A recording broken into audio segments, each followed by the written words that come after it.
A ghost wouldn't dare skip Sunday service, let alone Nancy Guthrie. 35 years in the Catalina foothills cemented two undeniable truths about her. Her dawn strolls beat the sweltering heat daily, and sanctuary pews saw her presence every single Sabbath. 0 skipped weeks, never just a casual attendance. Locals literally timed their mornings by her rigid schedule, exact pew, precise hour. This resident occupied her property since 1990, strictly adhering to her absolute schedule until Sunday, February 2nd, 2026. Her usual spot remained completely vacant. Nobody worshiping nearby grasped the absolute terror that unfolded 12 hours beforehand within her residence. The congregation sat utterly clueless regarding the disguised intruder carrying an Ozark trail pack, the strapped firearm and crimson stains congealing amidst crisp desert breezes. Parishioners merely observed her chilling absence from her notoriously permanent fixture. Across 35 years, such a vanishing act was totally unprecedented. Welcome to Episode 4. Previous broadcasts unraveled the completely calculated blueprint exposing the stalker, who obsessively monitored her movements and lurked patiently for 4 blackened hours before violently striking at 2 o'clock. Now we plunge directly into the horrific aftermath. That exact juncture rapidly elevated a standard disappearance into pure, unadulterated horror Gilma. The gruesome scene her loved ones discovered on February 2nd forced federal agents to completely hijack the massive inquiry from county authorities. Everything initiated with an eerily ringing line, met by dead silence. Now let's totally unpack that doomed Sabbath sunrise. Grasping her daily existence is absolutely crucial. Her incredibly rigid lifestyle provided the exact red flags that instantly warned relatives of an unfolding catastrophe. She flatly refused to blend quietly into the mundane background scenery of her twilight era. At 84, she orchestrated a schedule so immaculate that locals memorized her steps, dawn-pacing weekly sermons, and a weekend supper at Annie's. A rapid pickup precisely on ring 2 was practically guaranteed, alongside a brightly illuminated doorway signaling her absolute safety. Unfortunately, that exact clockwork reliability ultimately painted a massive bullseye squarely upon her back. Ironically, those same habits preserved the critical early forensic window. Any slight deviation from her strict regimen sent immediate shockwaves through her tight circle. Weekly weekend suppers unfolded exclusively over at her child's residence.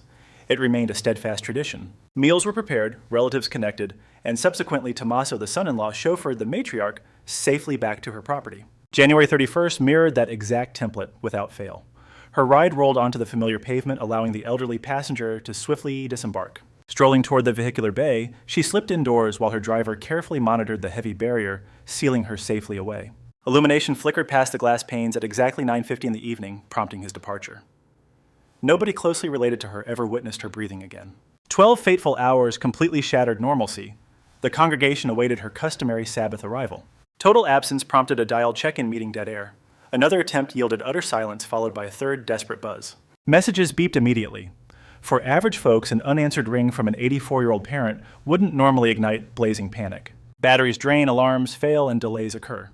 Yet this specific matriarch defied those flaws, never ignoring a dial, hitting snooze, or ditching her beloved congregation. Relatives implicitly trusted her absolute daily consistency, much like gravity itself. Failing to answer that final desperate attempt instantly sent her panicked offspring racing directly toward the family residence. Imagine the dreadful tension suffocating that vehicular cabin. Her anxious kin sped frantically toward those looming mountain shadows. Sabbath daybreak kept those residential streets incredibly desolate, flanked entirely by endless arid wastelands. Towering succulents guarded the horizon like ancient sentinels as daylight rapidly baked the asphalt below. A classic winter chill tightly gripped the silent urban sprawl. Tires finally halted outside the exact familiar dwelling she had strictly occupied for 35 consecutive years. That identical structure swallowed her behind heavy mechanical doors 14 hours prior.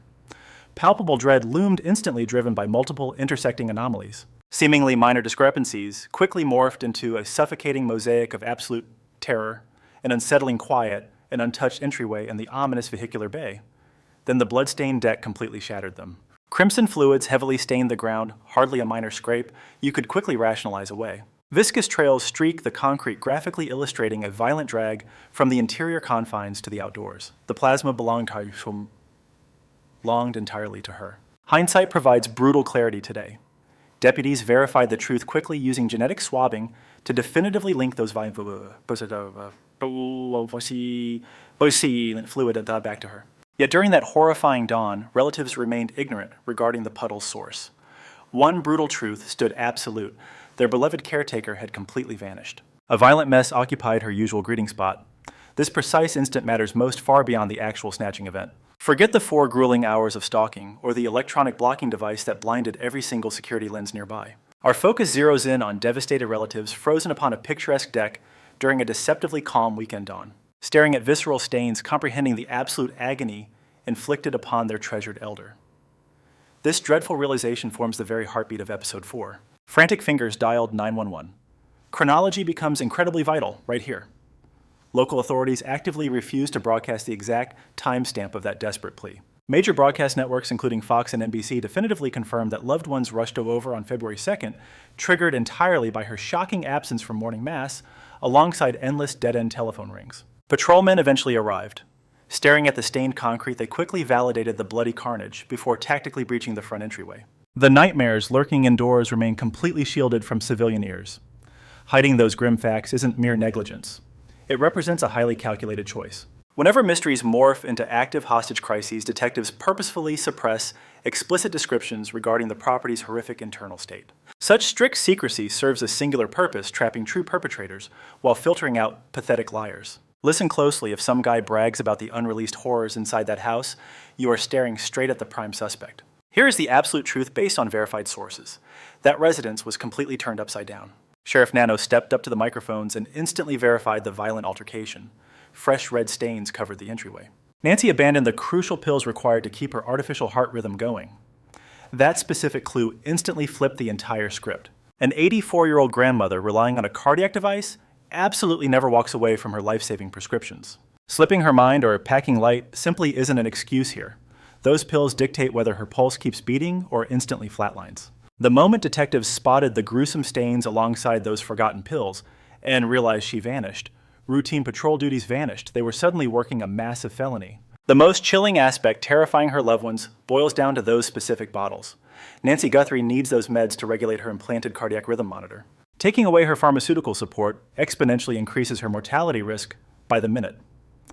We are talking severe arrhythmias, massive systemic shock, and total cardiac arrest. Each ticking minute separated from those pills pushes her toward an inevitable bodily crash that doctors simply cannot fix remotely. Detectives sweeping the residence that bright Sunday morning grasped the sheer gravity of the situation in a heartbeat. Dragging their feet was totally off the table. Filing paperwork for Monday follow-ups was out of the question since they had an 84-year-old victim hanging by a medical thread. She disappeared from a bloody residence located within a community where somebody systematically jammed every single security lens. The countdown timer was already ticking away, bleeding out 14 agonizing hours before authorities even realized a crime occurred. County cops instantly dialed the feds. Why bring in the big guns, you ask? Standard adult vanishings usually stay entirely under local jurisdiction. Federal agents never just crash the party uninvited.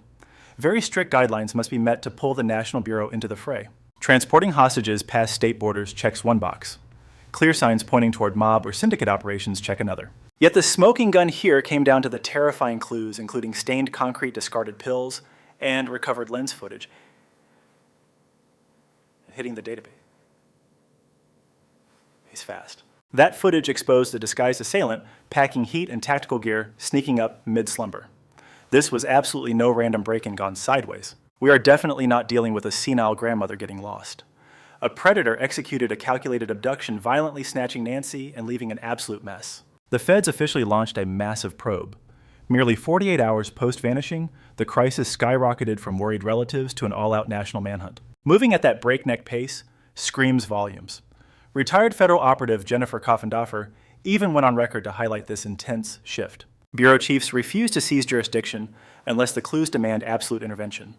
The horrifying discoveries outside and inside Nancy's residence checked every single box. Yet the public ignores the most crucial factor surrounding that grim weekend discovery. 14 solid hours. Between Toamasa witnessing the bay shut around 9:50 that Saturday evening, and relatives pulling up the following morning, 14 agonizing hours evaporated. 14 hours where she existed safely inside before utterly vanishing, granting the intruder a 16-minute window to strike. Digital timestamps confirm he then escaped with an 84-year-old captive requiring constant cardiac meds to stay above ground. 14 hours of zero panic bells ringing. Locals heard crickets and lenses captured static because a signal blocker effectively blinded the entire block. 14 hours of sheer nothingness. Every single passing minute is precious, considering the initial 24-hour window makes or breaks an abduction manhunt. Bureau data vividly proves that finding a hostage breathing plummets straight off a cliff once day one expires. Clues vanish into thin air while footprints fade away. The perpetrator puts miles behind him, builds an alibi, and burns the smoking gun, while loved ones stared at the red stains that Sunday the monster was already 14 hours gone. Utterly undetected, proving the sick calculus of his plot. This mastermind plotted way beyond kicking the door down. He weaponized the quiet and deliberately engineered the massive delay. He banked on the fact that nobody would visit her until sunrise. He bet everything on the signal blocker completely scrubbing his digital footprint. He understood the dark desert shadows would perfectly hide the carnage from passing cars.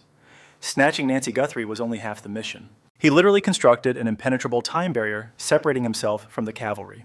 14 hours proved to be plenty of cushion. Just imagine the sheer distance covered over 14 hours easily, allowing a getaway from Tucson to Los Angeles or El Paso straight into Mexico. The border sits a mere 65 miles from her doorstep, giving him ample time to hit a bunker, prepared weeks prior. Those scouting runs on January 11th and 24th weren't purely about stalking Nancy.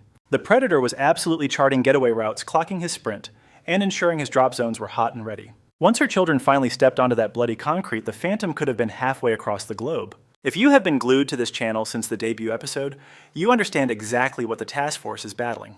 The insane preparation, the signal blockouts, the meticulous stalking, and that 4-hour stakeout prove one thing.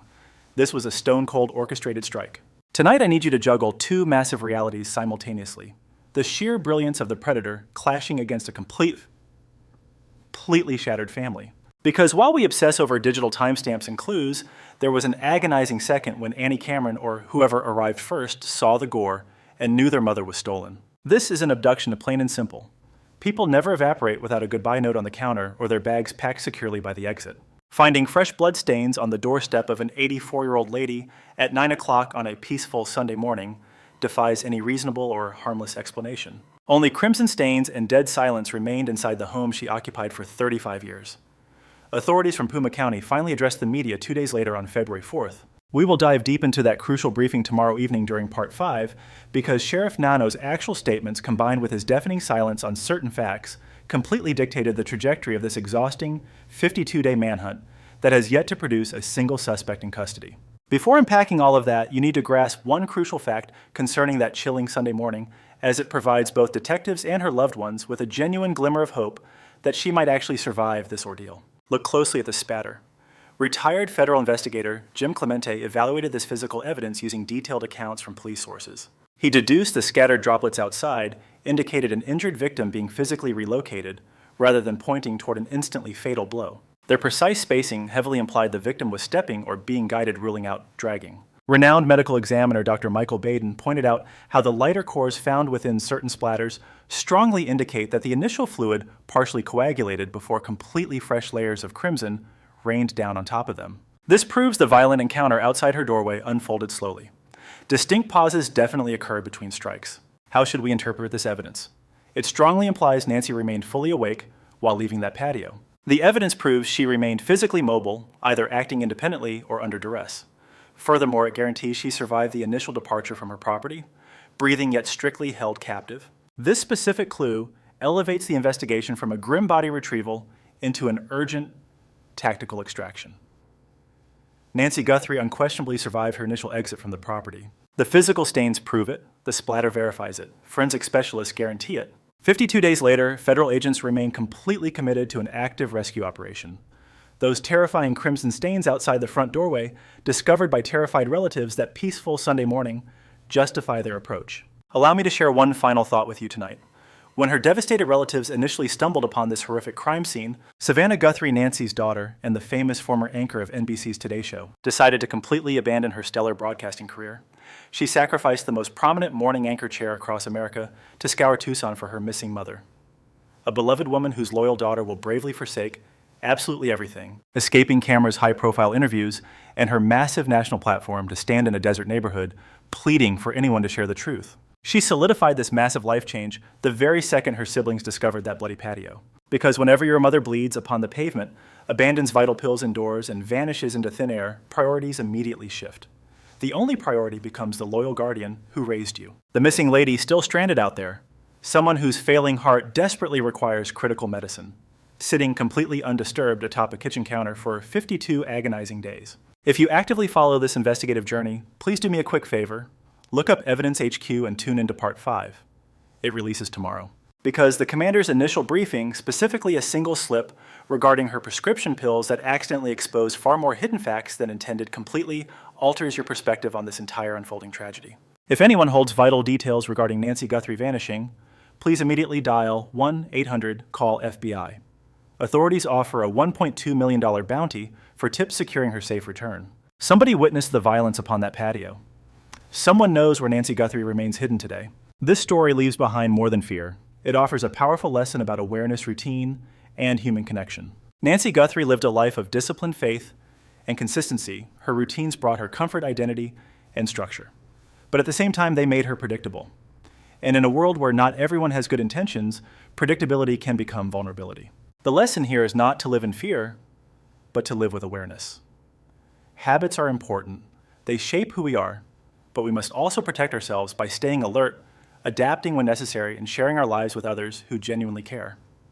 Safety is not just about locks and doors. It is about communication, checking in, and noticing when something feels off. Another powerful takeaway is the value of community.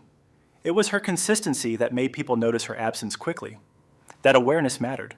It reminds us to pay attention to the people around us, neighbors, family, even acquaintances. A simple check-in can make a difference. In the end, this story teaches us to balance trust with caution, routine with flexibility, and independence with connection. Because sometimes the smallest awareness can prevent the greatest tragedy.